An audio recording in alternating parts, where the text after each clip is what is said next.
Welcome to this Cosi revision session. My name is James Pinnock. I'm going to be taking you through Cosi and the different aspects about it that are important. Setting is really important in Cosi. Generally, in texts, settings can do two things. They can give a character a sense of freedom, a sense of being able to do what they want, or they can make characters feel restricted and trapped. And these two types of settings operate in Cosi. The asylum centre, the mental health institution that the patients are in, ultimately give Lewis a sense of freedom. However, the setting that he comes from, his world of normality that he comes from, with Lucy and Nick, give him at the start a sense of being restricted and trapped. He feels at the start that he needs to say and do things that are influenced by the thoughts and ideas of Lucy and Nick. He says and does what he thinks he should say and do. But once he enters the world of the mental institution, he is freed up and he's empowered to do what he feels he wants to do, what he feels is right. There are other reasons why the setting in Cosi are important. Here there is a picture of a burnt out building. And that's important because the very first bit of information that we get about the setting of Cosi is that it's a burnt out shell of a theatre. In the opening page, we see Nick, Lucy and Lewis entering the burnt out theatre, and it's pitch black, and they open the door and a chink of light comes in and they enter into the building. This setting represents a number of things. Firstly, the fact that this theatre is in the darkness, that it's burnt out, that it's on the edge of the mental institution. It represents the place of mentally ill people in the 1970s. They were neglected, they were on the fringes of society, they were ignored. These are people who are far away from the mainstream of normal society. And when Nick and Lucy and Lewis enter into this burnt out theatre, there's this heavy door, and this heavy door represents the big division, the big fence, the big gap that is between these two worlds, and the fact that what Lewis does is something fairly extraordinary in making this journey from the world of mainstream society to the world of the mental institution. The fact that when they enter into this setting, the door locks behind them and they're in the darkness also tells us about the fact that this is a world that is completely separate and it is dangerous in a way. There are things in here which maybe mean that these characters, or Lewis, can't journey back to mainstream society, or he's going to be completely changed by his experiences, which he is.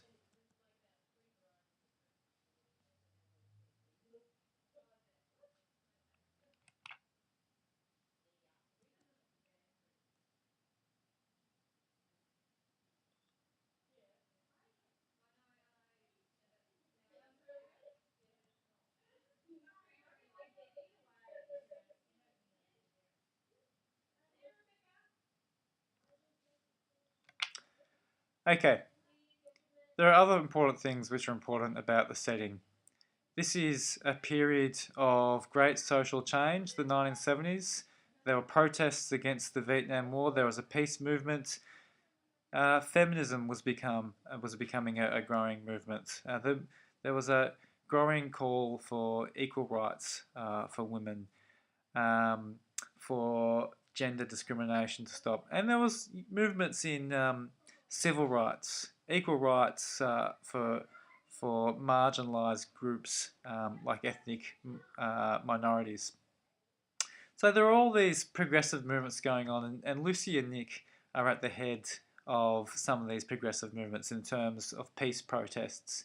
But what's interesting about this is that no matter how much progress is being made, the plight of mentally ill people is still left behind. Even though Nick and Lucy are supposedly at the front of progressive movements, Nick is very much prejudiced against mentally ill people. So here is a group who are marginalised and should be included, yet Nick and Lucy, who see themselves at the forefront of progressive movements, are continuing to marginalise them. It's Lewis in the end who really does something that is inclusive. Let's move on to look at the story. There are paralleled stories in Cosi. At the centre of the play is the opera Cosi fan tutte, the play within the play. The story of the opera Cosi fan tutte is about two officers, Guglielmo and Frando. In Cosi, Guglielmo is played by Roy and Frando is played by Doug and then significantly by Lewis. In the opera Cosi fan tutte, Guglielmo and Frando are challenged by an old philosopher, Don Alfonso, to put the fidelity of their lovers Fiordaligi and Dorabella to the test. Guglielmo and Frando have been boasting about how loyal their lovers will be. So Don Alfonso bets them that these two girls won't be faithful to them at all. So Guglielmo and Frando, who are soldiers, pretend to go off to war, and they return dressed in uniforms of a different nation, and they proceed to woo each other's partner. And what happens is that they end up falling for each other's partner. And in the end, the truth about the deception is revealed, and they realise that all along they perhaps loved a different person.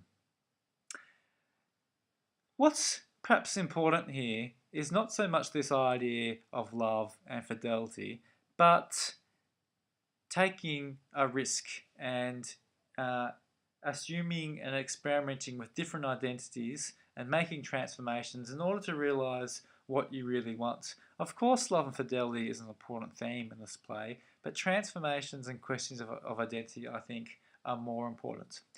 What happens in Cosi? Lewis challenges himself at the start of the play. He says that he's doing it for the money, but he also says later on at the start that this is really a personal challenge. So there's an element of a dare, of a bet here. There's money, but there's a personal development challenge. He's never really sure of Lucy's fidelity, so that links into this theme of putting fidelity to the test.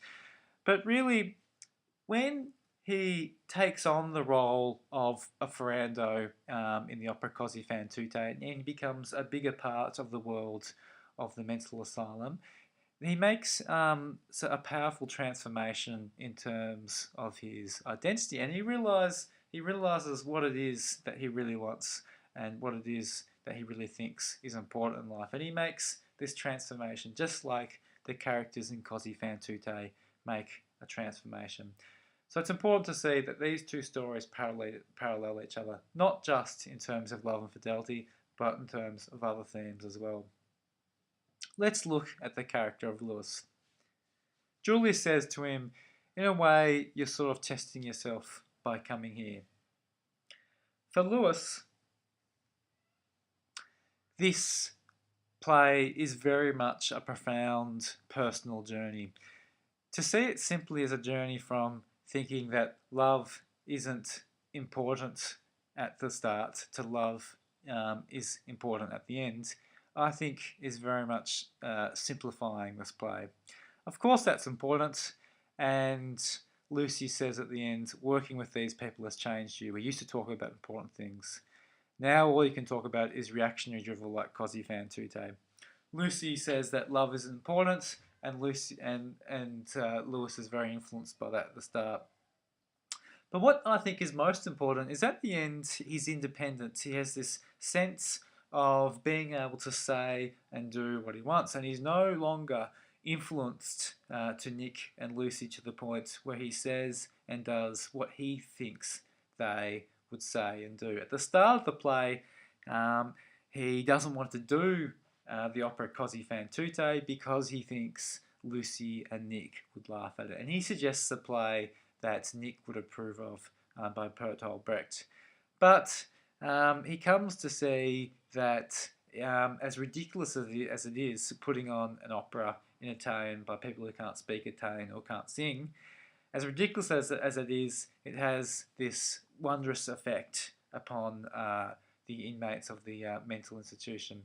And that's really important. And they begin to take ownership over the play, and he becomes deeply involved in their lives in a way. And he develops and has the confidence at the end to say and do what he wants.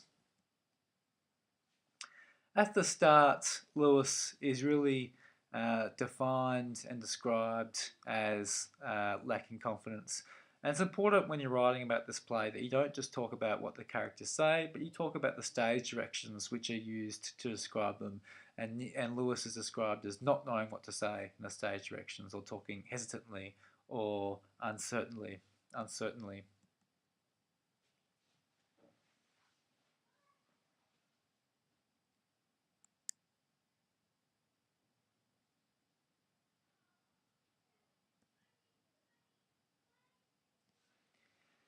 In many ways, this play belongs to the fantasy genre. In fantasy, characters journey from one world, the normal world that they're used to, into another world. But they make this journey because there's something that they're anxious about in the real world, and the fantasy world represents an escape. But it represents an escape which ultimately means they have to confront the thing that they're anxious about in their real world. I think that Lewis, in many ways, is always anxious at the start about Lucy, about his relationship about Lucy. I think he might even suspect that she's having an affair with Nick at the start. There are these things that he's anxious about, and he journeys into profoundly different worlds where characters have a different set of values, almost a timeless set of values. Julie is a character that deeply influences Lewis, and she talks about love in this fantastic way, that it's about being on the edge, and that she likes being on the edge. And doing this play takes Lewis to the edge of the world that he's familiar with, and it's here that he's able to experiment with things, experiment with questions of who he is, and come up with some answers, and find himself in a much different position at the end than he was at the start.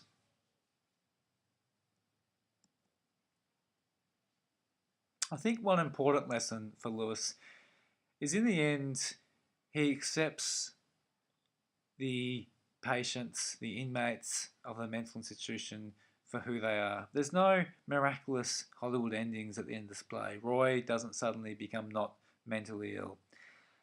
And the last line of the play, of the opera Cosi fan tutte, is "Happy is the man who calmly takes life as he finds it." And this is what Lewis is able to do himself at the end when he calmly narrates the different fates that happen to the characters. Some die, like Henry, or like Julie from an overdose. Some go on to have successful careers, like Ruth, who becomes a scientist. Some things don't change, like Roy, who's shunted from ward to ward. And Lewis is able to accept this, like he's able to accept the criticism from Roy at the end about his directing ability.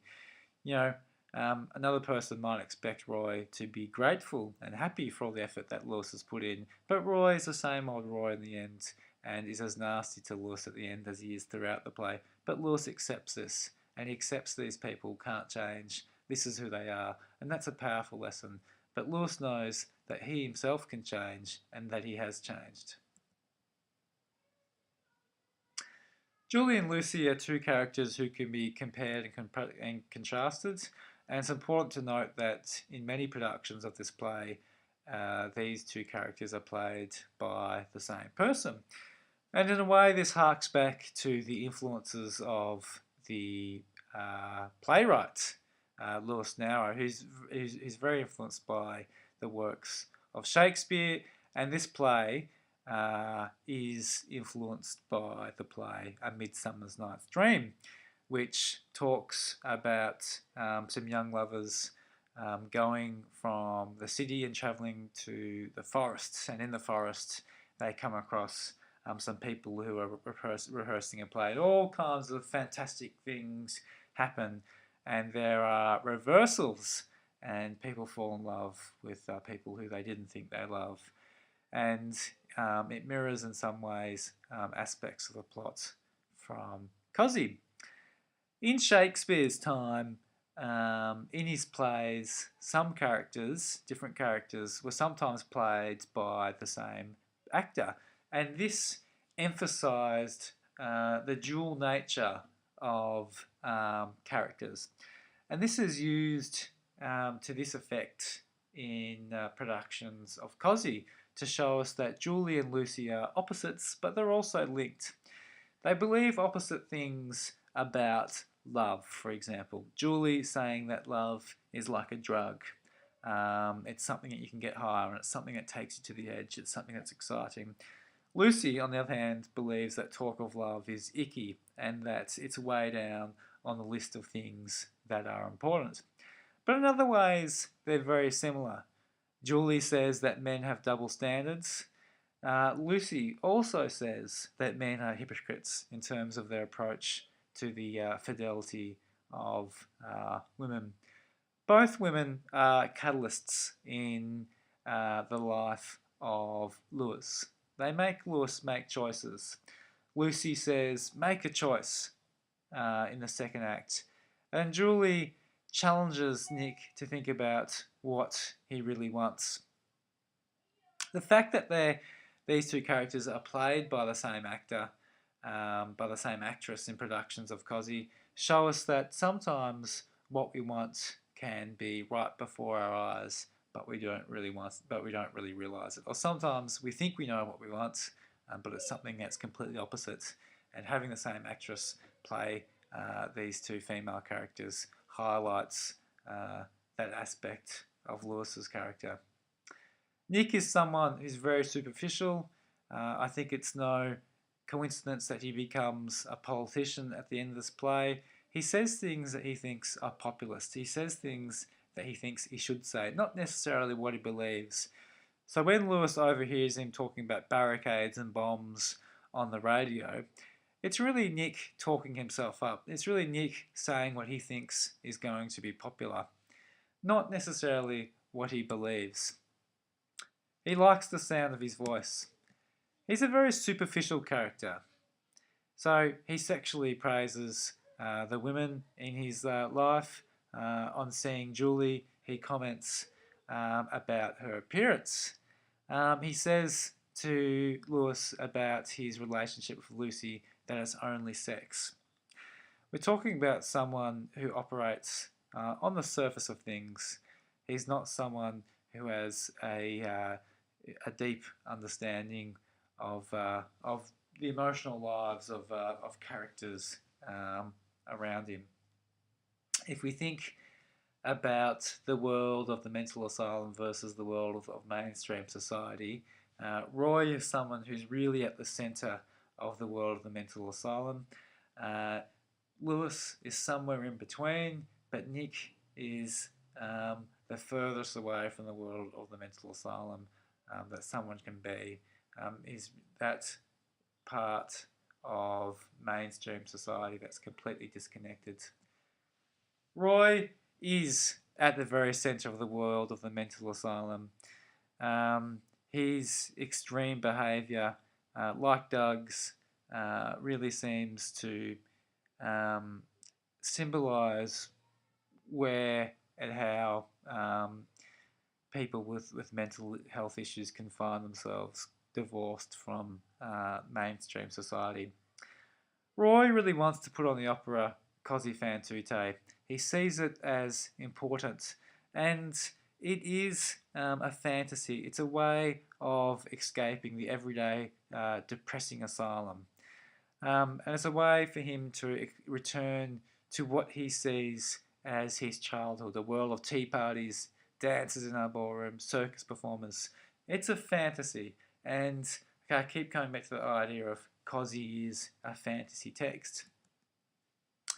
Of course, what Roy says was the world of his childhood, circuses and tea parties, is in itself a fantasy. As Cherry tells Lewis, he spent most of his early life in orphanages and being farmed out to foster parents. So Roy has had a depressing, neglected, difficult life, and Cosi fan tutte is a way of making sense of the hardships that he's faced in life. As this quote says, without this opera having been composed, there would be a clanging, banging, a bedlam all around us.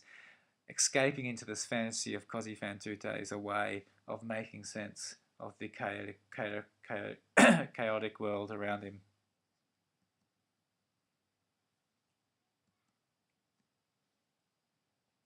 Henry is a very conservative character in the play. He talks about how he's proud of his father and he respects his father for being a soldier and fighting in the war.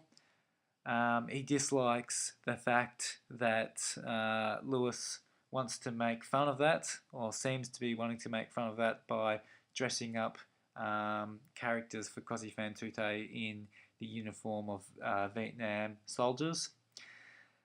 He dislikes the fact that Cosi fan tutte seems to condone women sleeping around or playing the field.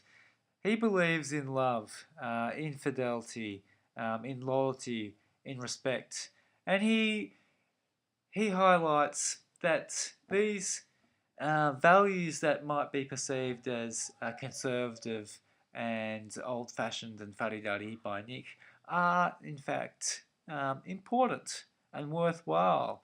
And in a way, it's not the characters in the mental asylum who are crazy, it's characters like Nick who are crazy. Justin, I think, symbolises institutional neglect of the mentally ill. He's very unsupportive to Lewis, really. He is someone who takes Lewis, a young person who's had no experience of working with the mentally ill, and lets him put on a play in a theatre which is run down and has a number of electrical hazards. And when Lewis comes across his first piece of trouble from Doug lighting the fire, Justin gives him no support. Justin doesn't stay and help him. Justin says, as soon as there's a problem, right, that's it. We need to close this production down. And Justin is always off going to meetings, and he says how busy the life of a mental health worker is, and he has to go to all these meetings. He's very hands-off. He doesn't actually do anything practical to help Lewis, doesn't actually show any practical support of Lewis, and I think in many ways this symbolises the fact that there was neglect, routine institutional neglect of the mentally ill.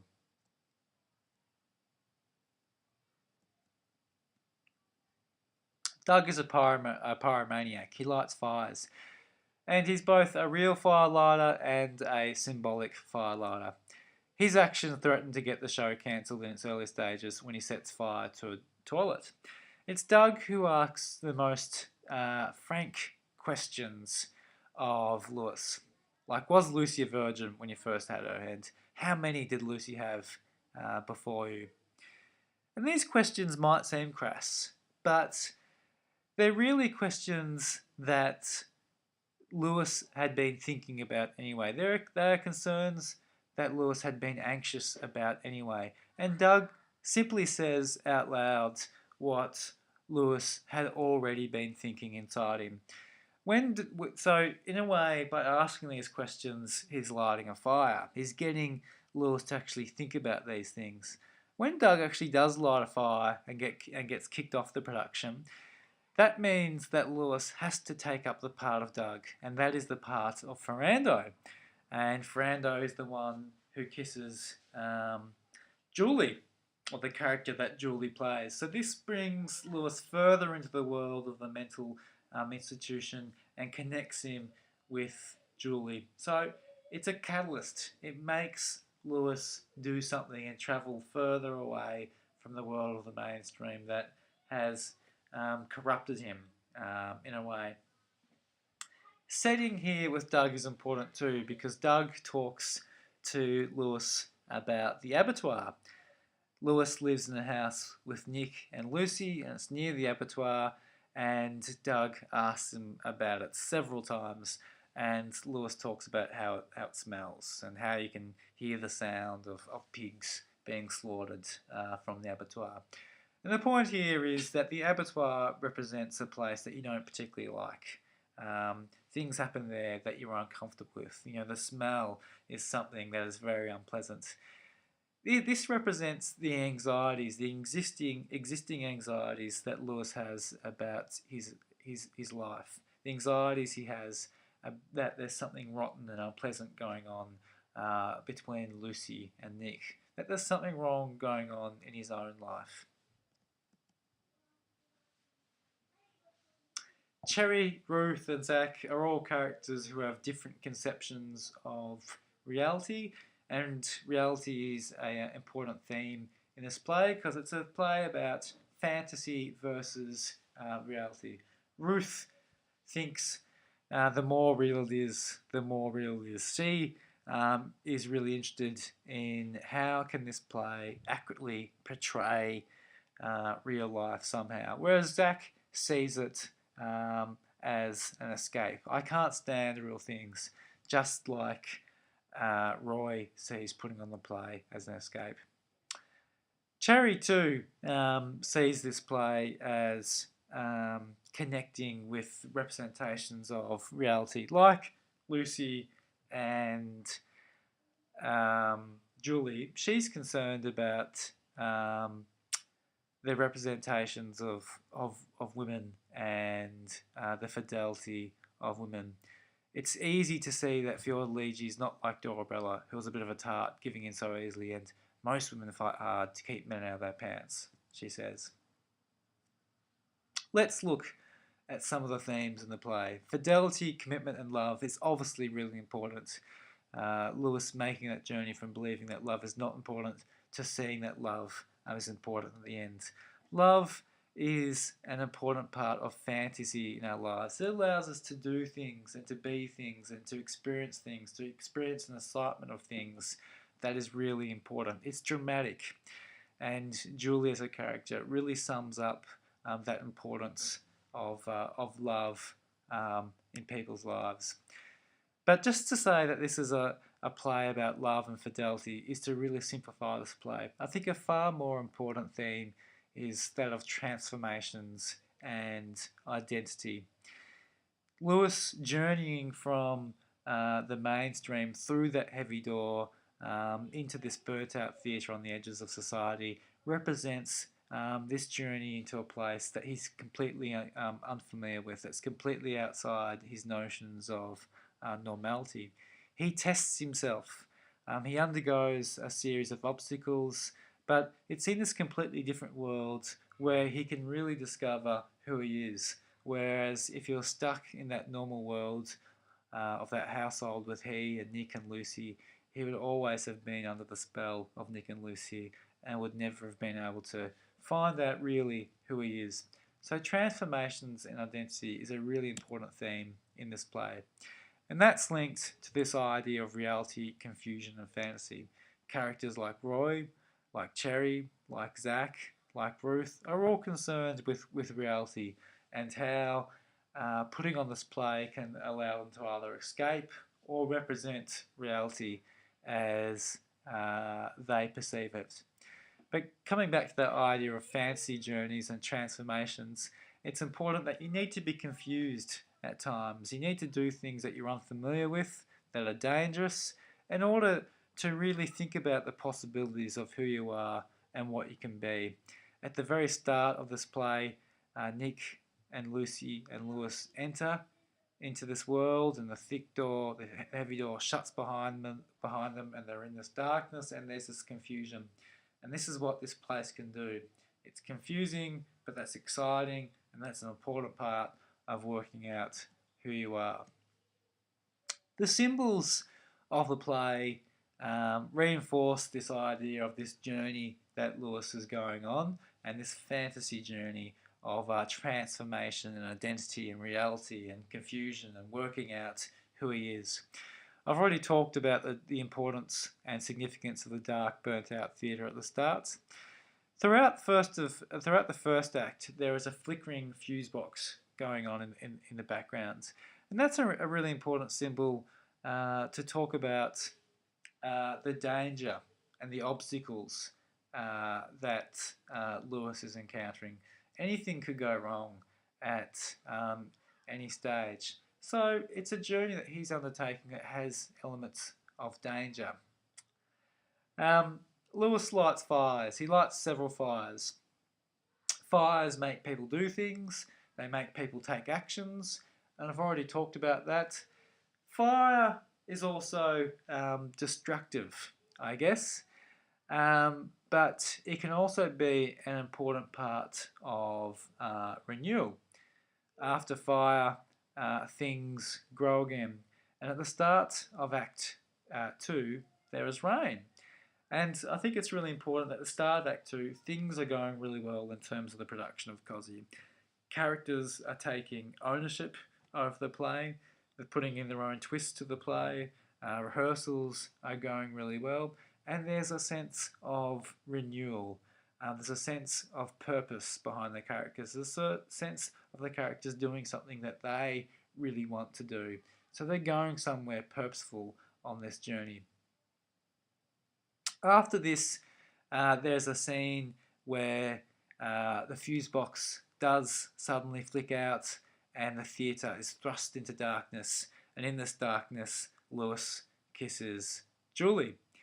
And this is really important in terms of this fantasy journey that Lewis is going on, that there needs to be a moment where he becomes completely confused. And in this moment, he can suddenly really work out who he is and what he wants. And this kiss with Julie draws him completely into this world. And it's by kissing Julie that he does really work out in the end what's important. And that's completely going away from the world of Nick and Lucy. Zach comes up with a white stage design. And I think this white stage design is, in some ways, the final stage of this sense of renewal that the characters in this play are going on, or at least the sense of growing into the type of people that they can be, journeying from that burnt-out theatre at the start to something that's white and pure and new. In the end, there is a soliloquy from Lewis, a very matter-of-fact soliloquy where he talks about the fate of different characters, that Julie dies, that Henry dies, that Roy moves from ward to ward, that Ruth becomes a scientist, that he doesn't get any more letters from Cherry. And it's very matter-of-fact. And then the lights are suddenly switched off at the end. And it's like a full stop. This is how it is. There are a range of different endings here, and we need to accept that. And certainly Lewis accepts that. That even though there is renewal for characters, it really is only Lewis who changes in the play. All the other characters aren't really capable of changing. Roy can't change, and we need to accept that. We need to accept that about the mentally ill. Thank you for listening to this presentation on Cosi.